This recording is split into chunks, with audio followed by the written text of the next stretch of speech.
চলে এসেছি আবারও দুপুরের খাবার নিয়ে। এই দিলাম সাদা ভাত আর লবণ, আর দিলাম একটু মুসুরির ডাল সেদ্ধ। মুসুরির ডাল সেদ্ধ দিলাম, সাথে দিলাম একটা কাঁচা লঙ্কা, আর ওপরে দিয়ে দিলাম একটু সর্ষের তেল। এই দিলাম একটু শাক ভাজা।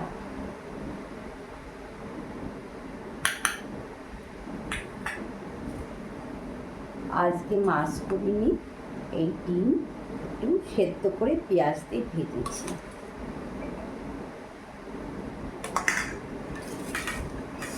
আর করেছি এঁচোড়ের শুকনো শুকনো করে ডালনা।